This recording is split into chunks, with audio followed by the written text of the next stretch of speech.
Hey, what's up, everybody? It's Kenny here with Medicare Millennials. Today, I want to do a video, a very timely video, I believe, over whether or not an independent Medicare agent can really compete in today's environment with the big call centers, the big agencies, the big money, and the big marketing. Okay, and so this is particularly going to be useful for prospective agents and new agents, but it's also useful for those that have been doing this for a few years and maybe you're not seeing the kind of growth that you want to see or you're worried about the future of your book of business. I'm going to try to shed some light on what I think has changed, where the opportunities are, but also be really honest about some of the difficulties that lie in competing with those big call centers. Okay. Before I jump into that today, I do just want to kind of clarify what I offer as far as help for agents. At this point in my career, I'm really not a recruiter. I've done a lot of training, I've done some recruiting in the past, and what I've found is where I can provide the most value right now for my time is just with consultation calls. So what that looks like is you can schedule that through our website, MedicareMillennials.com, and you can do a 30-minute to an hour consultation call. We'll cover things like, hey, here's the FMOs I'm looking at or what I'm looking for. What do you think about that? What type of leads do you suggest and why? What are the pros and cons of different parts of the Medicare business? How much money am I going to need, right? So I really just try to be a sounding board for you and be honest about here what's worked for me, what all the different things that I've tried, here's what I've been successful at, what I found that I wasn't so successful at and why, right? And so I'll certainly be happy to connect you with my FMO. I think they're great for independent agents, but we can, by all means, if you do a consultation call, I'll talk you through different FMOs that you're considering right now as well. Okay, so that can be done on our website. Now, to jump into the video, really the key question here is, can an independent agent compete with the big call centers, with the big money? And there's a lot to pick apart when it comes to that. I can tell you this, a lot of new agents fail because they're trying to compete with the big call centers. I think that's like a really big mistake from the get-go. And so the key word that I'm going to get into for the practical part of this video is differentiate. Okay, so we're not competing against the call centers, but we're actually going to differentiate from the call centers. And I believe there's more than enough senior citizens or people aging into Medicare or already on Medicare for you to find your piece of the pie without competing directly with the big money that's behind call centers right now. Okay, so before we actually do that, I think it's important to talk about what am I talking about when I say call centers and big money and big agencies? And I have been serving the senior market in some capacity for almost 10 years, really my whole adult life. And I was pretty naive and sheltered early on. Then I went independent, and then even a few years ago, I finally went all in on Medicare Advantage. So I've kind of been around the block. I've been with different FMOs. I've been captive. I've been independent. And here's what I've found has evolved or changed is ever since COVID, I believe that's when the shift really became the most distinguished. As these Medicare Advantage carriers are offering more and more extra and ancillary benefits, they're finding ways to be reimbursed for those benefits through the Medicare program. It has created a way for them to pay above and beyond a regular commission to incentivize agents or particularly big conglomerate recruiters to push their particular products. So, and for it to be very lucrative in that sense. So, for example, they offer marketing money. So if you sell a certain number of our plans, they may be able to offer some type of reimbursements or even cash payments to help you pay for your marketing. They may offer an agent a big extra payment for doing an HRA, which is a health risk assessment for some of their various plans. And in other various ways that they're paying money out in order to get their particular product or their plan sold over others. But in reality, the whole idea was that for Medicare Advantage products, it's a level playing field and we're not incentivized as agents to sell one plan over the other. But when you enter in these other type of payments that aren't just regular commission, all of a sudden we're not on a level playing field. People are going to offer the most lucrative or high profit product to their clients. And so you see a bigger push and willingness for agencies to do a couple of things. Mass recruit, okay, because if they can just hit their numbers, everything's more profitable. They're not invested in the individual agent as much as they are as just hitting those big numbers. And you're seeing it very profitable for whether it be SelectQuote, eHealth, these big companies, or even just FMOs creating their own call centers with LOA agents, so they're just paid hourly or maybe a bonus. They're not getting full commission. They're more like an employee. There's so much margin there between the regular commission that they're keeping and these incentivized payments that it's just very profitable for them. And so that environment has created a flood of both new agents on the LOA side, on the independent side, and but most importantly, there's a lot of agencies and call centers dumping money into marketing on commercials, direct mailers, Facebook, any type of marketing to drive traffic into their call center, okay? And again, it's just all about dollars and cents. It makes sense for them. They're making plenty of money. I personally believe that's bad for the entire Medicare landscape. I think it's, it's bad for the longevity of the Medicare program. Just because that they inflate benefits and they're getting bigger reimbursements for things that aren't always directly related to healthcare needs. I think it's bad for the beneficiary because, listen, there is no two ways about it. Thousands and thousands of people a day are kind of bamboozled or just not told the whole truth, and they're switched onto a different plan for some magical new benefit that really doesn't end up panning out the way they wanted. Now all of a sudden they can't get the care that they need. It happens all the time. So it's bad for the beneficiary. It's bad for the independent agent because some way, somehow, a lot of the blame for that type of stuff ends up falling on an independent agent. And of course there's bad apples out there, but the vast majority of us, we just can't get away with that kind of thing. Not for long, right? It's going to catch up with us. We'll have terrible retention. We'll have complaints. It's just not good for our reputation and for the possibly losing our licenses. So it just doesn't, it's not as, I believe the most of that damage is being done by the giant organizations that are highly profitable. They're willing to churn agents, have LOA agents, and break or bend the rules when it comes to marketing to accomplish their goal. It's not independent agents. But we get hurt by all of the new rules to try to curb what's going on. Okay, so that's what I'm talking about, that whole dark corporate side, so to speak, of selling Medicare. But here's the good news. I don't view it all as doom and gloom. I've said from the beginning, I think there's more opportunity for an independent agent to differentiate themselves. So let's jump into the meat and potatoes. If you stuck with me this far, let's talk about just the positive to this, what you can do to differentiate. And I think there's a few things that you can do. First of all, realize you don't have the money in the volume that these large call centers have, okay? So you cannot outbuy them and outbid them on the various different types of leads out there. For example, if you were just to do some type of cold calling service to people turning 65 for med subs, or Facebook ad spend for grocery card type ads to seniors, or certain direct mailers. Like, there's so much money being pumped into those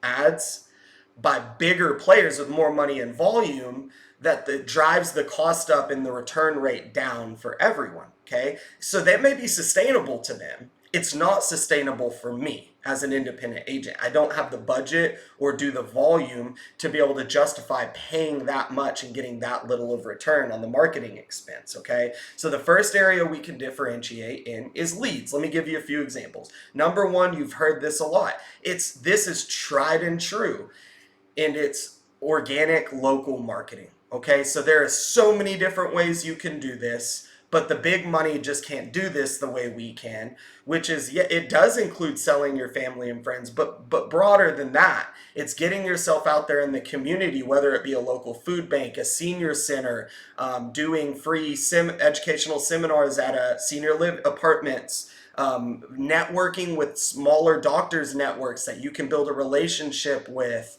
pharmacies, events around your town, sponsoring local gyms or local senior center events. And the list goes on and on. Okay, it's just getting your boots on the ground, getting out in the community, and putting yourself in a position where you're constantly in front of the prospects that you're hoping to be an advisor for. Okay, so local organic marketing is one way you're completely different from the call centers. Number two, I'll give you a specific example. Let's say T65s. You want to target T65s. Any generic mailer or generic ad is going to, these people turning 65 are getting so many dozens, if not hundreds of those ads. You're not going to get the kind of return you need to be successful on those. Probably. It has not been my experience. So you can differentiate. I offer a specific postcard that is branded, that is local, that is personal, and it drives phone calls to me. Now, I'm not saying that you're going to get a crazy high, just a million phone calls day one when you start sending something like this out. That's not the point. But there is a type of client that appreciates and respects that personal touch, that local touch, will only respond to that type of lead.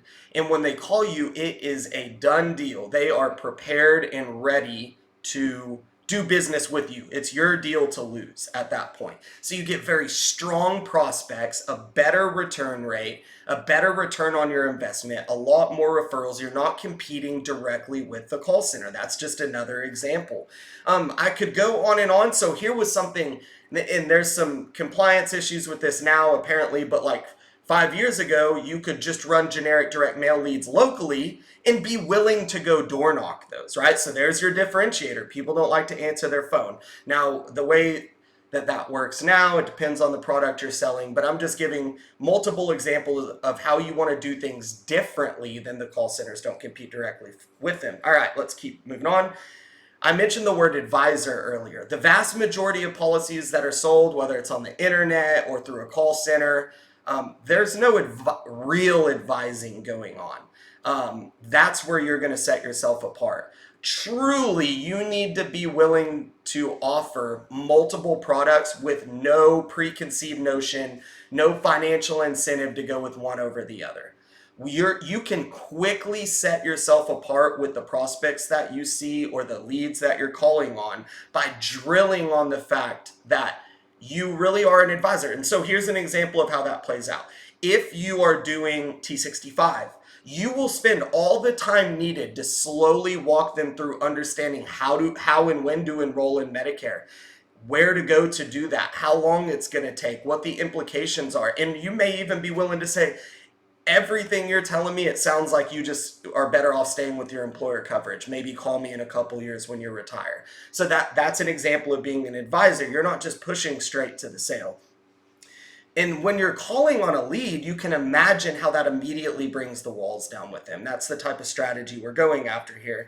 Another example is with all the extra benefits. So if you're calling like a middle or lower income lead that is really interested in getting some help with groceries or an over-the-counter card or dental benefits, instead of most call centers, they already have a product or two in mind and they're just offering it, overselling that extra benefit and fitting a square peg into a round hole to get them that plan. Instead, you need to slow down and focus on, hey, what benefits are you getting right now? And what's your pain point? Why did you fill this card out? Why did you respond to this ad on Facebook to begin with? Like, really, what is the issue that you're having right now? And you'd be shocked when you take that advisory role, it lets the walls down and your prospects are going to tell you, well, the only reason I called this car, that I'm happy with my plan, but I want to see if I can get an extra grocery benefit. Okay. Or they may say, you know, I figured all this $2,000 of grocery benefit was probably a scam, but I really just want to see if I'm getting everything that I can. I need to get some teeth pulled. Like, they're gonna tell you what you need, and then you can now step into the role of an advisor. Okay, so be an advisor, don't be a salesperson. Here's one that is a little bit hard for agents to wrap their head around. I personally don't think in the Medicare Advantage space that an independent telesales agent on like a statewide or multiple state or national level is setting yourself up for success. I think you're stepping directly into the realm of competing with the big money, the big call centers. You're stepping into the most difficult part of compliance, which is high volume leads over the phone. So you just, even if you follow all the rules, I believe you set yourself up for the highest chance of just getting some type of slap on the wrist for doing something wrong or getting a complaint. I believe it's going to be really hard to compete. Now, I'm not discouraging anyone from doing what you want to do. This is just my take on it. If you're going to sell over the phone, I still think you should have a local approach. I think that's what makes you valuable, not only to the customer, but to the carrier. Because whenever you develop some type of local or regional presence, those core group of people that work with you are likely not going to switch for the next best thing for the next person that calls them from some random place or in some other part of the country or the world. So you're valuable to the client, but you're also valuable to the carrier because you're reaching people that can't be reached by that big money, that big call center style, okay? And so I think just having some type of local or regional approach, whether it's in person or over the phone, is to us as independent agents our advantage. I also think you really want to play up the personal aspect. So I think it's beautiful when people name their agency after their own name or their family. That's not a necessity. But if you're a one-man shop, don't be scared. Don't try to pretend to be bigger than you are. Remember, we don't want to compete with the big shop. We want to seem small and local and be small and local and personal. Really, it's not that we want to be small by our standards. It's by the standards of these giant corporate style call centers. We want to be personalized. We want to be able to send them a text message. We want them to be able to see our face maybe. We want them to be able to know where we're located and who they're talking to. So if everything you do is driven with that personal touch, it works wonders for retention and even just when you're talking to prospects. And then finally, I think the biggest differentiator between myself and any of the big shops out there is a long-term commitment. I genuinely want the highest retention rate I can possibly get. I flat out will not sell a policy if it doesn't make sense. Not because I'm so, what's the word? I'm not some perfect person that only does the right thing all the time. I'm not saying that.